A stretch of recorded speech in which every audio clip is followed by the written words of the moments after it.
Hello friends, welcome back to diplomatic Manthan. मेरा नाम अमन सिंह है। दोस्तों, हम लोग ने ज्योग्राफी के ऊपर थोड़ा डिस्कशन स्टार्ट कर दिया था और उसमें से हम लोग ने दो चैप्टर भी ओवर कर लिए। जैसे हम लोग ने ओरिजिन के ऊपर बात कर ली थी और हम लोग ने बात की थी अपने पर्टिकुलर इंटीरियर ऑफ अर्थ के बारे में। इंटीरियर ऑफ अर्थ के में हम लोग ने asthenosphere, upper mantle, lower mantle, outer core, inner core के ऊपर भी डिस्कशन किया था। और मैंने बताया था कि जो अर्थ का जो कोर है, वो इनर कोर जो है, वो 6371 किलोमीटर तक हमें पाया, मतलब मिलता है वहाँ पे। आज की जो लेक्चर होने वाला है उसमें हम लोग डिस्कशन करने वाले हैं डिस्ट्रीब्यूशन ऑफ। आज के जो हमारा लेक्चर है वो होगा distribution of continents and ocean. Continents and oceans, इसके ऊपर आज हम लोग थोड़ा सा डिस्कशन करेंगे और देखेंगे ये जो डिस्ट्रीब्यूशन है, आज जो भी कॉन्टिनेंट्स या ओशन की जो भी पोजीशन है आज की डेट में, आप जैसे देखते हो कि इंडिया हमारा नॉर्दर्न साइड में थोड़ा सा पड़ता है या इक्वेटर के पास से पास, बहुत काफ़ी इक्वेटर के ऊपर है ना, मतलब हमारा। तो हमें ये देखने के लिए मिलता है। फिर हमारी जो कर्क रेखा से पास होता है, I mean tropic of cancer से जो हमारा इंडिया है उस पर बेस्ड है ना, मध्य प्रदेश वगैरह से निकलती है अपना ट्रॉपिक ऑफ कैंसर। तो ये जो पोजीशन इंडिया की बनी है वो किस तरीके से बनी है, इसके ऊपर हमें बात करना है। या सिर्फ इंडिया की नहीं, हमें पर्टिकुलरली कॉन्टिनेंट्स और ओशन के पर्सपेक्टिव में बात करना है। अभी हम लोग इंडिया के पर्सपेक्टिव में बात नहीं कर रहे हैं। अगर मैं बात करूं distribution of continents and ocean की, तो इसमें हमें देखने के लिए मिल जाती हैं कुछ थ्योरीज। कुछ हमें थ्योरीज देखने के लिए मिलती हैं, जैसे आपका कॉन्टिनेंटल ड्रिफ्ट थ्योरी हो गया, सी फ्लोर स्प्रेडिंग थ्योरी हो गया, फिर आपको आइसोस्टेसी देखने के लिए मिल जाता है। और भी थ्योरीज हैं, और इसमें ऐसे नहीं है कि सिर्फ जैसे कॉन्टिनेंटल ड्रिफ्ट थ्योरी किसी एक ही ने दी हो।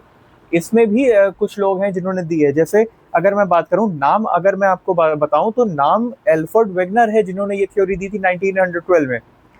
लेकिन इससे पहले भी ये थ्योरी एंटोनियो सेंडर ने दे दी थी 1858 में। तो ये सारी चीजें जो है वो हमें डिस्कशन करनी है। बट अगर मैं इसको इतना ज्यादा इनडेप्थ पढ़ाने लगूंगा तो ये कहीं ना कहीं आपका मेंस पर्सपेक्टिव से हो जाएगा, राइट। तो main sorry, in the sense of geography optional के पर्सपेक्टिव से हो जाएगा। तो हम लोग डिस्कशन करेंगे थ्योरी वाइज थ्योरी की, कैसे हमें ये जो थ्योरीज हैं वो देखने के लिए मिली हैं। और हम लोग पूरी थ्योरीज को पढ़ के समझेंगे कि ये जो डिस्ट्रीब्यूशन है ये बेसिकली है किस वजह से। आपने इसके बारे में ज़रूर कभी ना कभी पहले सुना होगा, बट एक बेसिक जो अंडरस्टैंडिंग है वो हम लोग क्रिएट करेंगे इसमें। रटना और अंडरस्टैंड करना दोनों अलग अलग पार्ट है, राइट। तो हम लोग उस हिसाब से डिस्कशन करेंगे। तो अगर मैं बात करूं कुछ इंट्रोडक्शन की, तो आपको पता है ये जो पोजीशन है ना, ये मेजर थ्योरीज जो है उनसे चैलेंज किया गया है, जैसा कि मैंने अभी आपको बताया। अगर आपने कभी भी ऑब्जर्व किया हो, अभी कभी भी आपने ध्यान से देखा हो, अगर वर्ल्ड मैप को अगर आपने ध्यान से देखा हो, या जो वर्ल्ड मैप आता है वो अगर आपने ध्यान से देखा हो, तो आपने कभी ये चीज नोटिस की है, कभी ये चीज नोटिस की है आपने कि जो कॉन्सेंट्रेशन ऑफ लैंड मास है, लैंड मास, जो लैंड मास है, लैंड मास जो है, वो ज्यादातर कौन से हेमिस्फेयर में है? वो सर ज्यादातर नॉर्दर्न हेमिस्फेयर में है। नॉर्दर्न हेमिस्फेयर में है। मतलब कहने का है मेरा कि अगर हम लैंड मास की बात करें तो लगभग लगभग 75% जो लैंड मास है वो हमारा नॉर्दर्न हेमिस्फेयर में देखने के लिए मिलता है। आप देखो, कभी भी आप देखो कि नॉर्दर्न हेमिस्फेयर में हमको ज्यादा लैंड मास देखने के लिए मिल रहा है। अपना एशिया हो गया, रशिया हो गया, पूरा आपका नॉर्थ अमेरिका, ये सब चीजें आप देखिए, ज्यादातर जो लैंड है, लैंड, ओशन की बात नहीं कर रहा हूँ, लैंड की बात कर रहा हूँ।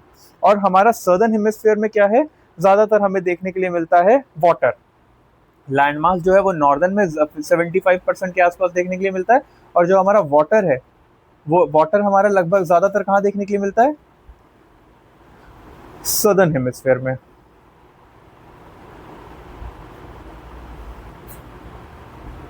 सदर्न हेमिस्फेयर में ये चीज हम लोग ने देखी।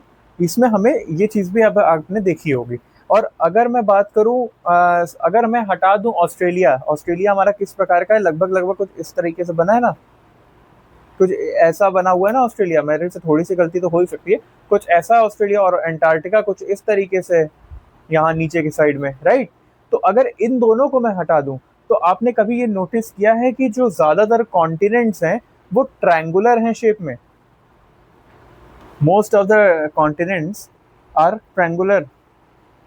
Most of the continents are triangular, triangular shape में है थोड़े से। अफ्रीका की बात कर लेते हैं। अफ्रीका को देखिए आप, कुछ इस प्रकार से है।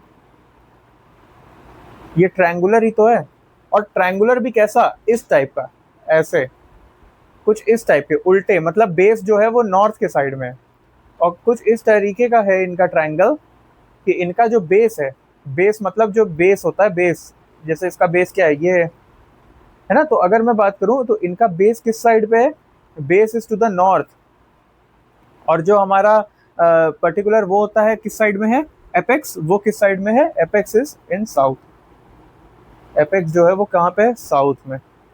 ये सारी चीजें अब हम लोग ने थोड़ी बहुत इसको अगर हमने नोटिस किया हो तो समझ गए होंगे। और ये जो अरेंजमेंट होती है ना बेटा, जो बेस इसका नॉर्थ में और एपेक्स इसका साउथ में है, ट्रायंगुलर फॉर्म में, इसको पता है कौन सा क्या कहते हैं हम लोग, इसको हम लोग बोलते हैं एंटीपोडल अरेंजमेंट, एंटीपोडल अरेंजमेंट। ये हम लोग ने देख लिया, इसी को हम लोग क्या बोलते हैं, एंटीपोडल अरेंजमेंट। ये जो एंटीपोडल अरेंजमेंट किसका है, ये अरेंजमेंट है किसका, आपका कॉन्टिनेंट्स और antipodal arrangement of continent and water bodies. ये सारी चीजें अब आपको समझ में आ गई होगी। ये एक बेसिक जो था वो मुझे इसमें आप लोग को बताने की जरूरत थी। अब ये जो एंटीपोडल अरेंजमेंट है, इसको हम लोग जैसे चेंजेस इन रिलीफ फीचर से या पेलियो क्लाइमेटिक एविडेंसेस से, इन सब चीज़ों से हम लोग, न्यूमरस थ्योरी है, इससे हम लोग एक्सप्लेन करते हैं। लेकिन अब आइए बात करते हैं पहले हम लोग अपना सीडीटी के बारे में। अब सीडीटी क्या है सर, कॉन्टिनेंटल ड्रिफ्ट थ्योरी। ये जो कॉन्टिनेंटल ड्रिफ्ट थ्योरी है ये क्या है, इसके बारे में हम लोग देखते हैं थोड़ा। कॉन्टिनेंटल ड्रिफ्ट थ्योरी, अब ये जो कॉन्टिनेंटल ड्रिफ्ट थ्योरी है इसको हमें समझना है अच्छे तरीके से, ठीक है, इसको हम लोग समझेंगे। तो अगर मैं बात करूँ ना, तो ये जो कॉन्सेप्ट था ना, ये कॉन्सेप्ट जो था, ये एंटोनियो सेंडर एक जो थे, ये कॉन्सेप्ट पहले 1858 में किसने दे दिया था, एंटोनियो। अब ये आपको देखो इतना ज़्यादा इम्पोर्टेंट नहीं है, इम्पोर्टेंट आपके लिए वेगनर साहब ही हैं, सेंडर ने। इसमें इन्होंने ये प्रपोज कर दिया था, इनिशियली इन्होंने ही दिया था। लेकिन प्रॉपर थ्योरी की अगर मैं बात करूं, इस प्रॉपर थ्योरी की, तो वो प्रॉपर थ्योरी जो थी वो हमारे एल्फ्रेड वेगनर साहब ने ही दी थी। बट प्रॉपर थ्योरी किसने दी थी, एल्फ्रेड वेगनर, एल्फ्रेड वेगनर। और कब दी थी सर, 1912 में, 1912 में ये थ्योरी जो थी ये आई थी हमारे पास, ये प्रोफेसर थे, ठीक है। अब अगर मैं इसके बेसिक आइडिया की बात करूं, मैं इसके बेसिक आइडिया की अगर मैं बात करता हूं, तो ये जो थ्योरी है ये किस चीज़ पे बेस्ड है, ये ना एम करती है study of past climatic changes, जो पहले क्लाइमेटिक चेंजेस हुए हैं ड्यू टू किस चीज़ की वजह से, ड्रिफ्टिंग ऑफ द कॉन्टिनेंट्स, उन सब चीज़ों के ऊपर ये डिस्कशन करता है, उन्हीं सब पे ये बात करता है, ठीक है। ये जो थ्योरी है पर्टिकुलरली उसी के ऊपर बेस्ड है। अब ये थ्योरी मेन क्या है मैं उस पर भी बताऊंगा, बट इसकी स्टडी जो है, इसकी जो बेसिक जिस्ट है वो मैं आपको बता रहा हूँ। बेसिक आइडिया ये है कि the theory aims to study the past climatic changes but formed due to drifting of the continents, मतलब कॉन्टिनेंट के ड्रिफ्ट होने की वजह से जो भी पास्ट क्लाइमेटिक चेंजेस हुए उसके ऊपर ये स्टडी करता है। तो अब इनका एक अजम्पशन था, ये जो एल्फ्रेड वेगनर साहब थे, इनका एक एजम्पशन था, और वो एजम्पशन क्या था, इन्होंने बोला था कि ये जो सियाल है वो सीमा के ऊपर फ्लोट करता है, मतलब तैरता है बिना किसी रेजिस्टेंस के। इन्होंने कहा था sial floats on sima, floats on sima without any resistance, just a second, without any resistance. लेकिन ये बात इनकी बात में गलत भी प्रूव हुई थी, ये हम बताएंगे कैसे, ये चीज़ें हम लोग जो है वो बताएंगे किस तरीके से। इनके अगर मैं इनकी बात करूं तो इन्होंने कहा था कि दो फोर्सेस हैं जो कि आपके जो कॉन्टिनेंट है वो ड्रिफ्ट करवाने में मदद कर रही हैं, और एक है आपकी टाइडल फोर्स, और दूसरी हम लोग कह सकते हैं डिफरेंशियल ग्रेविटेशनल फोर्स। ये जो डिफरेंशियल ग्रेविटेशनल फोर्स होती है ये बेटा कुछ नहीं होती है, ये बस एक डिफरेंस होता है किसके बीच का, ग्रेविटेशनल फोर्स और फोर्स ऑफ बायोन्सी के बीच में। फोर्स ऑफ बायोन्सी क्या होती है, वो तैरने की जो फोर्स होती है उसी को हम लोग कहते हैं फोर्स ऑफ बायोन्सी। इतना टेक्निकलिटी में नहीं घुसना है अभी, आपको बस बेसिक जानना है इसमें, ये मैंने आपको थोड़ी चीज़ें इसमें बता दी हैं। अगर मैं आपको बात करूं ये जो आपको चीज़ें मैंने बताई हैं कि किस तरीके से मूव कर रहा है, ये आप चाहो तो इसका नोट बना सकते हो, इसका आप नोट्स बना सकते हो किस तरीके से मूवमेंट हुआ था। जो मूवमेंट हुआ था, इनका मानना था कि जो सियाल है वो सीमा पे फ्लोट करता है, वो फ्लोट करता है, और ये जो फोर्सेस कौन से थे, मैं फोर्सेस यहाँ पे लिख देता हूँ। फोर्सेस इनके द्वारा कहे गए कौन से थे, रिस्पॉन्सिबल फॉर, फोर्सेस जो थे वो थे आपका टाइडल फोर्स, टाइडल फोर्स। अब ये जो टाइडल फोर्स था, ये अट्रैक्शन ऑफ क्या होगा, टाइडल मतलब जो टाइड्स आपके आते हैं, हाई टाइड लो टाइड, जो आपके समुद्र में आपने देखा होगा ना, हाई टाइड आती है पानी कभी आगे आ जाता है, फिर लो टाइड होती है तो पानी पीछे चला जाता है। तो ये किसकी वजह से होता है, ये अट्रैक्शन ऑफ मून और सन की वजह से होता है ना। ये होता है आपका अट्रैक्शन ऑफ मून एंड सन, इसकी वजह से ये हमारा टाइडल फोर्स हो जाता है। और दूसरा क्या इन्होंने बताया था, दूसरा वैसे देखो यार, दूसरा बोलते हैं पोल फीलिंग फोर्स, लेकिन मेरा कहना है डिफरेंशियल ग्रेविटेशनल फोर्स। मैं इसको डिफरेंशियल ग्रेविटेशनल फोर्स बोलता हूँ। और इसका रीजन क्या, देखो इसको एक आप रोटेशन ऑफ अर्थ का भी एक नाम दे सकते हो, रोटेशन ऑफ अर्थ की वजह से भी होता है। पोल फीलिंग फोर्स जो होता है वो रोटेशन ऑफ अर्थ की वजह से ही आता है। तो यू कैन सी कि यहाँ पे हम लोग को देख लिया, इन्होंने कहा था डिफरेंशियल ग्रेविटेशनल फोर्स, जो हमारे एल्फर्ड वेगनर थे, डिफरेंशियल ग्रेविटेशनल फोर्स। और ये फोर्स किसकी वजह से आता है सर, ये फोर्स कुछ नहीं होता, ये होता क्या, अगर मैं डिफरेंशियल ग्रेविटेशनल फोर्स की बात करूं तो इसका मतलब होता है फोर्स ऑफ बायंसी, और ग्रेविटेशनल फोर्स के बीच का जो डिफरेंस होता है उसको। अब जिसको फोर्स ऑफ बायंसी नहीं पता है तो वो कुछ नहीं होता, बस फ्लोटिंग आप समझ लो। जो फ्लोटिंग का फोर्स होता है और ग्रेविटेशनल फोर्स के बीच में जो डिफरेंस होता है उसको हम लोग क्या बोलते हैं, differential gravitational force. This is the thing जो आपको क्लियर हो गई होगी। आप ऐसे समझिए ना, फोर्स ऑफ बायंसी का आप ऐसे समझिए कि anything throne into the water that floats. अगर कोई भी चीज हम पानी में फेंक रहे हैं और वो फ्लोट कर रही है, जैसे आप लकड़ी का एक लॉग लॉग तो नहीं बट लकड़ी का एक जैसे पटरा पटरा कहते हैं ना, जो इस टाइप का होता है, इस टाइप का, इसको आप फेंकिए तो ये पानी में फ्लोट कर जाएगा, फ्लोट कर सकता है। तो इसको हम क्या बोलते हैं, this float that floats is buoyancy. ठीक है, तो जो कॉन्सेप्ट ऑफ बायंसी है वो और कुछ नहीं बट एक फ्लोटिंग है, बस उसको आप फ्लोटिंग समझिए। ठीक है, ये चीजें हम लोग ने समझ ली, ये चीजें भी हमें समझ में आ गई।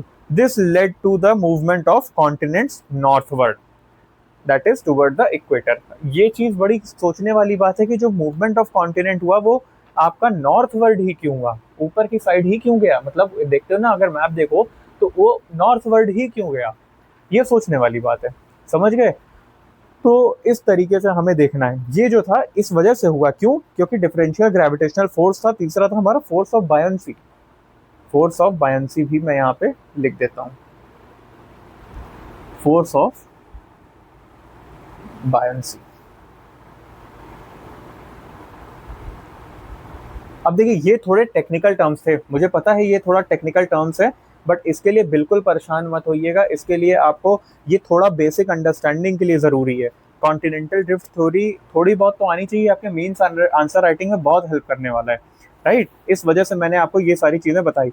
लेकिन अगर अभी भी आपको डिफरेंशियल ग्रेविटेशनल फोर्स वगैरह नहीं समझ में आ रही तो don't worry, continental drift theory जो है वो हमें समझना है थ्योरी क्या है। कहने का मतलब है हमें थ्योरी से मतलब होना चाहिए। ये तो आपका थोड़ा बेसिक अंडरस्टैंडिंग के लिए मैंने आपको बताया। अब अगर मैं बात करूं कि पैटर्न ऑफ ड्रिफ्ट क्या था इनके हिसाब से, कि किस पैटर्न पे ये जो ड्रिफ्ट हो रही थी, जो कॉन्टिनेंट इधर से उधर जा रहे थे वो किस पैटर्न पे कर रहे थे, तो अकॉर्डिंग टू वेगनर ये जो पर्टिकुलर ड्रिफ्ट स्टार्ट हुआ था ये कब स्टार्ट हुआ था, ये कार्बोनीफेरस पीरियड में स्टार्ट हुआ था। Drift started in Carboniferous period. ये जो ड्रिफ्ट जो थी आपकी, ड्रिफ्ट जो थी वो कब स्टार्ट हुई थी, स्टार्टेड इन कार्बोनीफेरस पीरियड।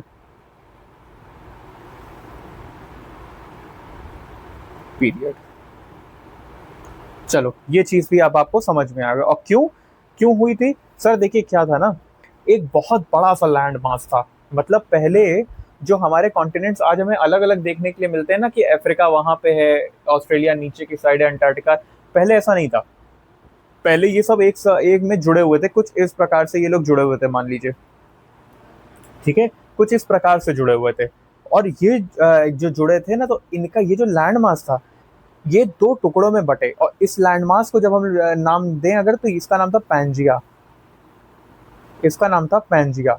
ये एक बड़े लैंडमास में था, और ये जब टूटा, ये जो टूटा, इसको हम लोग क्या बोलते थे, ये पैंजिया बोलते थे। और समझ लीजिए ये अगर पैंजिया है तो इसके आसपास जो ओशन है, ये सब ओशन है मान लीजिए, ठीक है, ये सब जो है ये सराउंडेड बाय ओशन है।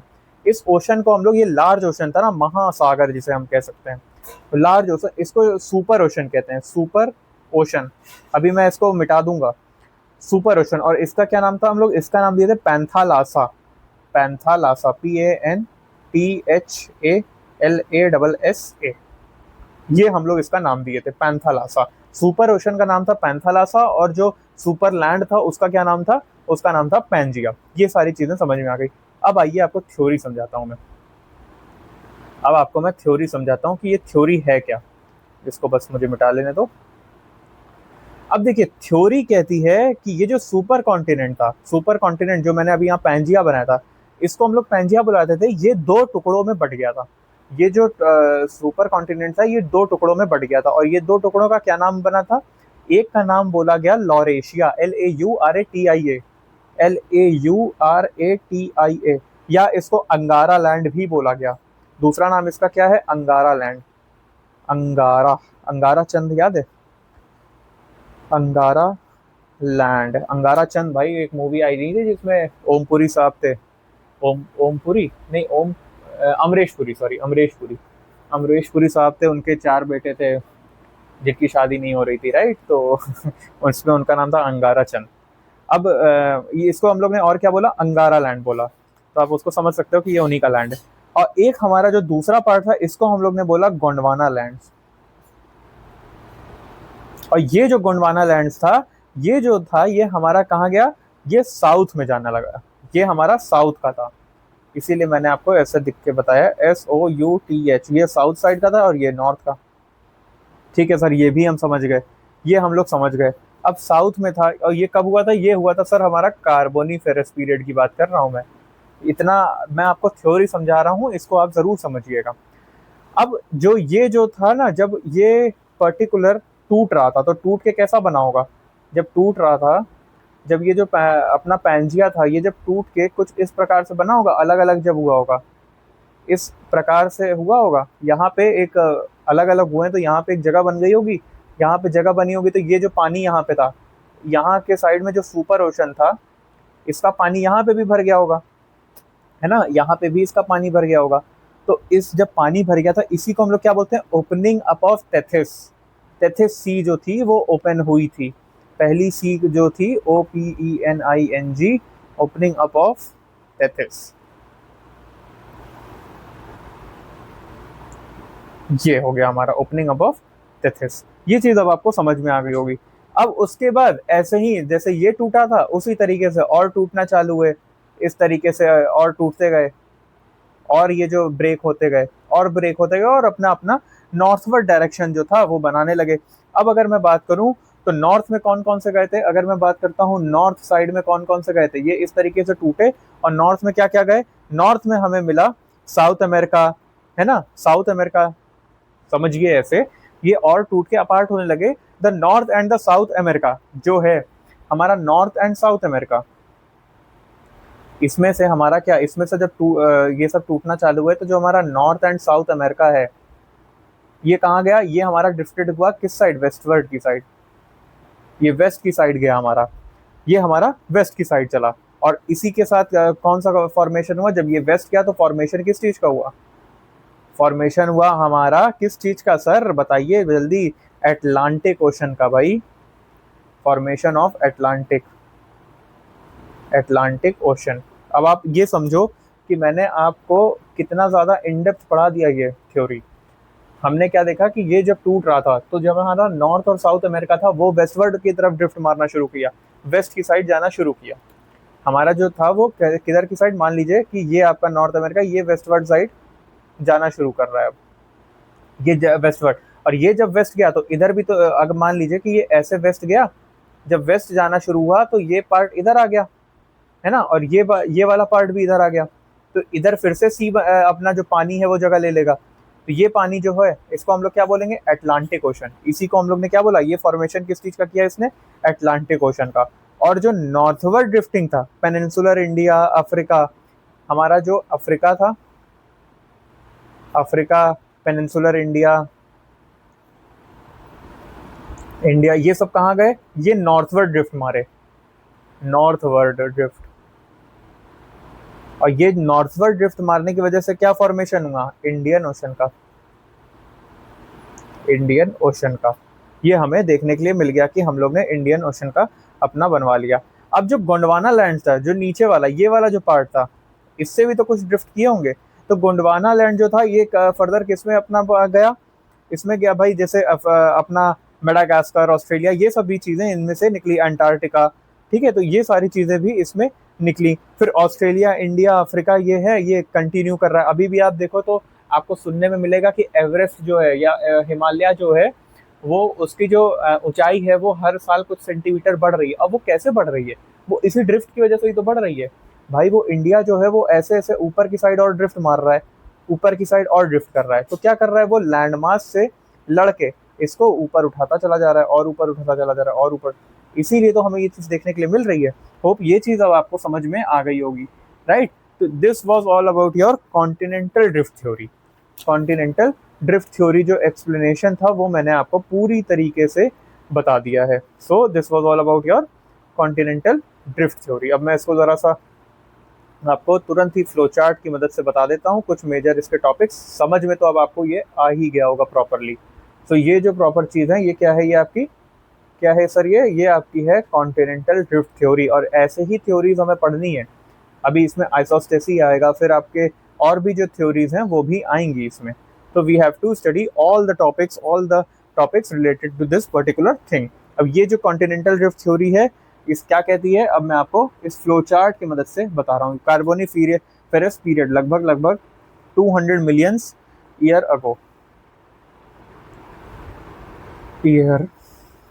अगो क्या हुआ था सर, एक सुपर कॉन्टिनेंट था। सुपर क्या था सर, कॉन्टिनेंट। और इसका क्या नाम था सर, इसका नाम था पैंजिया। पैंजिया। और ये किससे सराउंडेड था, इट वाज सराउंडेड बाय, कौन से, उससे, भैया बताइए कौन से सुपर ओशन जो था वो क्या नाम था उसका, पैंथालासा सर,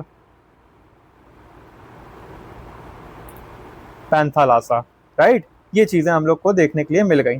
अब इसमें से जो सुपर कॉन्टिनेंट था, नॉर्थवर्ड कौन सा गया था, नॉर्थ में कौन सा गया था सर, नॉर्थ में, नॉर्थ में दो चीजों में ब्रेक हुआ था। नॉर्थ में कौन सा हुआ था और साउथ में कौन सा हुआ था सर। नॉर्थ में जो हुआ था वो हमारा, उसको कहते हैं हम लोग लॉरेशिया, LAURATIA। और हमारा साउथ में जो कहते हैं उसको क्या कहते हैं, गोंडवाना। अच्छा, लॉरेशिया का दूसरा नाम सर अंगारा लैंड, गोंडवाना, ठीक है। ये सारी चीजें हम लोग समझ गए। अब इसके कुछ एविडेंसेस भी हैं, ये भी अभी हम लोग को पढ़ना है। इसमें हम लोग कुछ एविडेंसेस हैं वो भी देखेंगे, फिलहाल अभी देख लीजिए आप ये। तो ये कैसे स्टार्ट करने लगे, ड्रिफ्ट करने लगा। और ड्रिफ्ट कैसे किए हैं सर, देखिए ये मैंने आपको टाइडल फोर्स और ये सब बता दिया है, इस वजह से ये लोग ड्रिफ्ट करना स्टार्ट कर दिए, राइट। तो this was your continental drift theory. जो कॉन्टिनेंटल ड्रिफ्ट थ्योरी थी ये थी। अब मैं अगर इसके एविडेंसेस की बात करूं कि ये बताइए 200 मिलियन साल पहले की बात आप अभी कैसे जान सकते हो, आपको कैसे पता है कि 200 मिलियन साल पहले ऐसा ही हुआ था, ये कैसे पता लगा। तो इसके कुछ एविडेंसेस होंगे ना। तो अगर मैं बात करूं इनके एविडेंसेस की भाई, कि आपको ये कैसे पता चला कि 200 साल पहले, 200 मिलियन साल पहले इस तरीके से कॉन्टिनेंट जो था वो ड्रिफ्ट किया था, वो आपको कैसे पता चला वैगनर साहब। तो अब हम पढ़ेंगे क्या, एविडेंसेस ऑफ अपना CDT, continental drift theory. Continental drift theory का हमें क्या पढ़ना है सर, एविडेंसेस पढ़ना है। Evidences of continental drift theory, evidences of continental drift theory. अब इसके एविडेंसेस की बात करूँ ना, तो इसमें सबसे बेसिक जो एविडेंस आता है वो आता है जिग्सॉ फिट। अब जिसको भी ये पता नहीं है ये जिग्सॉ फिट क्या होता है, मैं आपको बताता हूँ सर, ये बहुत ही बढ़िया चीज़ है। एक बार क्या हुआ था ना, एक बार एक पर्सन थे, अब उनका नाम जो है, और नाम वाम से, नाम में क्या रखा है, शेक्सपियर ने भी कहा था what is in a name, right. और इस लाइन के नीचे उन्होंने खुद ही अपना नाम लिख दिया था। खैर, लेकिन वो तो एक अलग टॉपिक है, लेकिन अब आपको उसका नाम तो जानने की इतनी नीड नहीं है।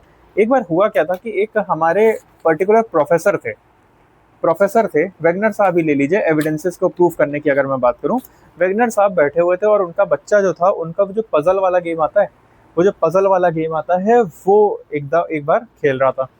अब वेगनर साहब हमारे बैठे ज्योग्राफर भाई, ज्योग्राफी के बारे में इतना कुछ नॉलेज रखने वाले, तो उनके घर में उनके बच्चे ने जब पजल मांगा था, तो उन्होंने पजल भी दिया था कौन सा, उन्होंने पजल दिया था वर्ल्ड मैप का, कि वर्ल्ड मैप को टुकड़ों में काट दिया था और उसी को वो जोड़ने के लिए कह रहा था।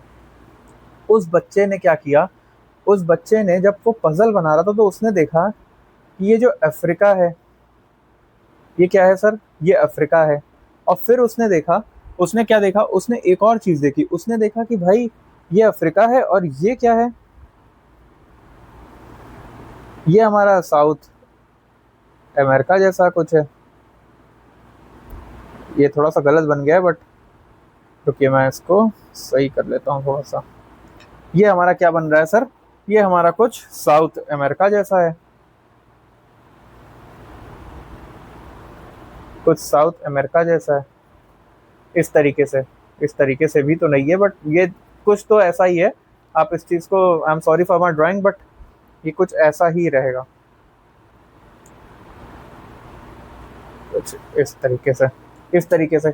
इसने ये चीज़ देखी, तो इसने क्या किया, इसको यहाँ से जोड़ दिया। मतलब इसने क्या देखा, इसने देखा कि ये जो अफ्रीका है, ये तो कुछ जुड़ा जुड़ा लग रहा है पार्ट, किसका, आपके नॉर्थ या साउथ, किस चीज़ के सर, आपके साउथ अमेरिका का। इस तरीके से उसने जब ये जोड़ा, जब उसने ये जोड़ा, तब हमें दिखा कि अरे यार, ये तो मतलब अब समझ में आ रहा है कि ये हमें देखने के लिए मिल सकता है। ये जो कॉन्टिनेंट थे, ये ड्रिफ्ट किए हैं, क्योंकि पहले तो ये इधर ही से जुड़े थे ना। और हमें एक और चीज़ देखने के लिए मिली, हमें देखने के लिए मिली कि यहाँ पे जो पत्थर वगैरह पाए जा रहे हैं, रॉक्स पाए जा रहे हैं, वही पत्थर यहाँ पे भी पाए जा रहे हैं, जबकि वो इतना दूर है। तो जियोलॉजिकल एविडेंसेस जो है रॉक्स के, वो भी हमको देखने के लिए मिल रहे हैं। जिग्सॉ फिट यही होता है कि जो कॉन्टिनेंट्स हैं वो इस तरीके से अरेंज्ड हैं। जैसे इंडिया की बात करें, तो इंडिया भी तो यहीं से निकला हुआ है, आपके अफ्रीका से। इंडिया भी अफ्रीका से ड्रिफ्ट होकर उधर आगे गया है ना। तो ये सारी चीज़ें हमें देखने के लिए मिली इसकी वजह से, राइट। तो हमें ये सब देखने के लिए मिल गया जब, तो हम अब जानते हैं कि ये जो जिग्सॉ फिट है, इसकी वजह से भी हमें देखने के लिए मिला क्या है, कि यहाँ पे तो सर मैचिंग कॉन्टिनेंट्स हैं, मैचिंग कॉन्टिनेंट्स। हमारे पास क्या है, मैचिंग कॉन्टिनेंट्स। ठीक है सर, ये हम समझ गए, मैचिंग कॉन्टिनेंट्स हम समझ गए। अब हमने देखा इसका एक और एविडेंस, हमने देखा कि ये जो रॉक है, ये जो रॉक्स हैं, रॉक्स रॉक्स क्या है, एज जो है इनकी सेम है अक्रॉस ओशंस। रॉक की जो एज है ना, इसकी जो एज है वो भी सेम है। Rocks age is same across oceans.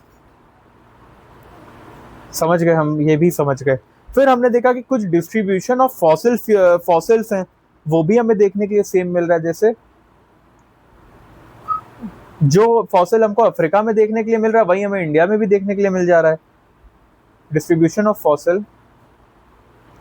Fossil across India and India Madagascar आप ले लो। मडागास्कर के ऊपर मूवी भी बनी थी, वो एनिमेटेड मूवी है, उसको आप देखना कभी अगर आपको टाइम मिले तो, अच्छी मूवी है वो भी। हमें ये इसके क्या मिल गए, एविडेंसेस मिल गए। With this we have fully completed अपना प्रॉपर कॉन्टिनेंटल ड्रिफ्ट थ्योरी। अब देखो एक चीज आप समझ लो, इसमें ना कुछ इसके क्रिटिसिज्म भी थे। क्रिटिसिज्म क्या थे, जैसे जो उन्होंने कहा था कि जो आपका सियाल के ऊपर सीमा जो है वो फ्लोट करता है, मतलब सीमा के ऊपर सियाल जो है वो फ्लोट करता है, ये गलत था, ये गलत था। दिस वॉज इसका क्रिटिसिज्म। मतलब अगर ऐसा होता बाद में उन्होंने खुद ही बोला था, बाद में उन्होंने जैसे माउंटेन फॉर्म जो थ्योरी थी उसमें बोला था कि जो mountains are form due to resistance of sial over sima, है ना।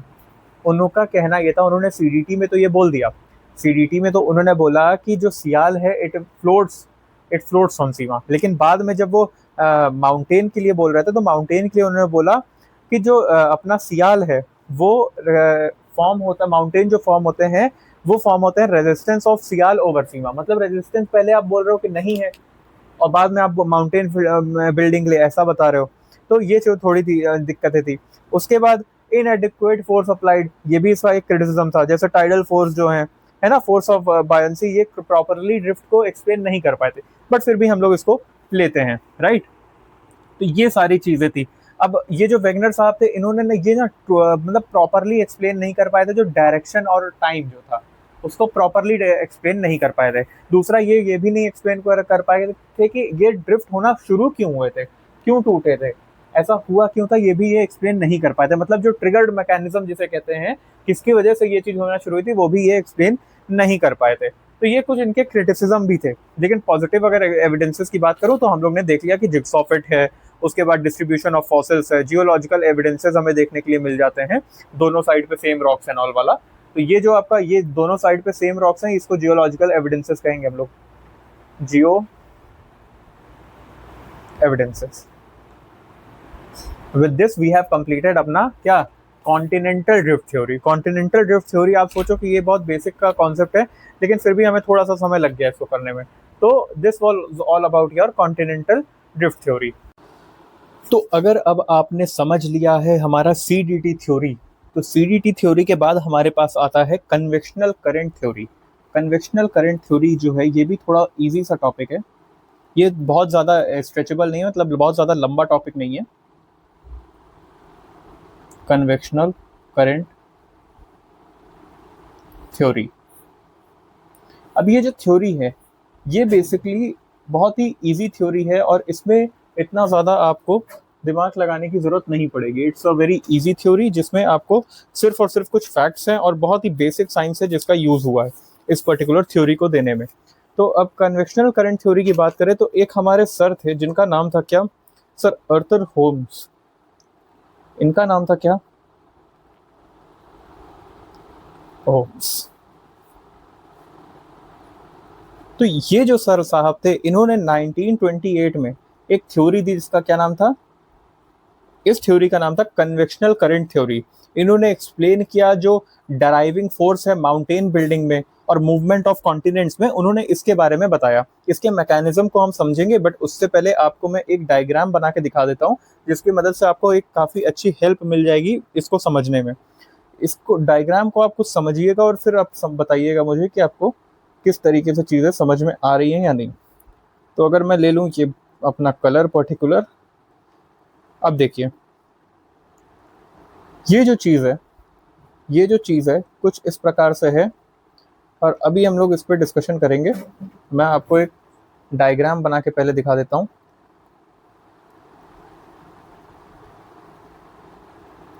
इस तरीके से, और फिर यहाँ से हम लोग एरिया इरेजर लेके कर देते हैं इसको। ओह शिट, हाँ। तो अब देखिए ये जो चीज़ थी,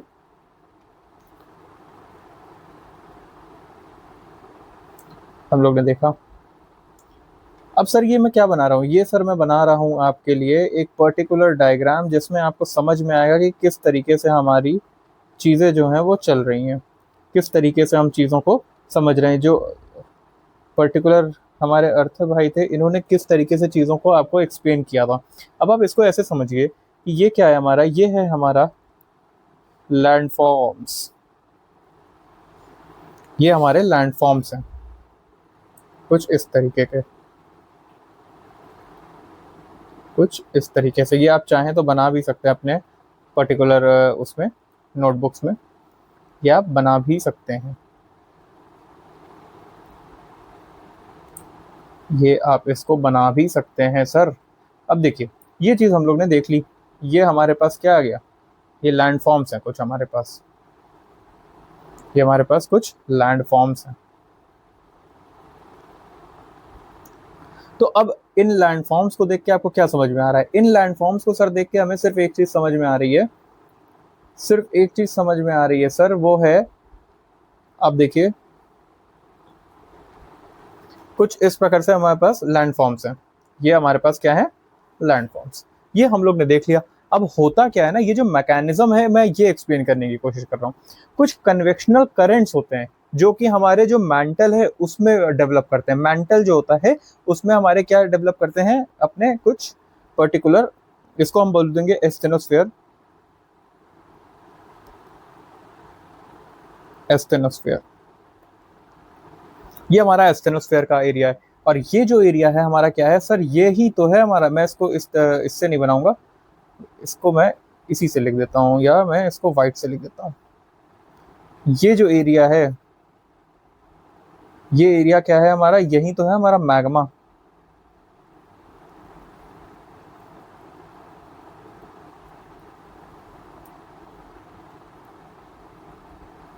मैग्मा, ये एरिया मैग्मा का है। ठीक है। होता क्या है ना कि जब जो हमारा कन्वेक्टिव करंट्स होते हैं ना, जो हमारे कन्वेक्टिव करंट, जो कन्वेक्शन करंट होता है ना, जो कन्वेक्टिव करंट है वो डेवलप होते हैं डीप इनसाइड द मेंटल। और किस वजह से होते हैं ये सर? रेडियो एक्टिव डीके की वजह से होते हैं। रेडियो एक्टिव डीके किस चीज के? एलिमेंट्स के जो कि रॉक में हैं, उनकी वजह से होते हैं। ये जब डीके करेगा तो क्या होगा?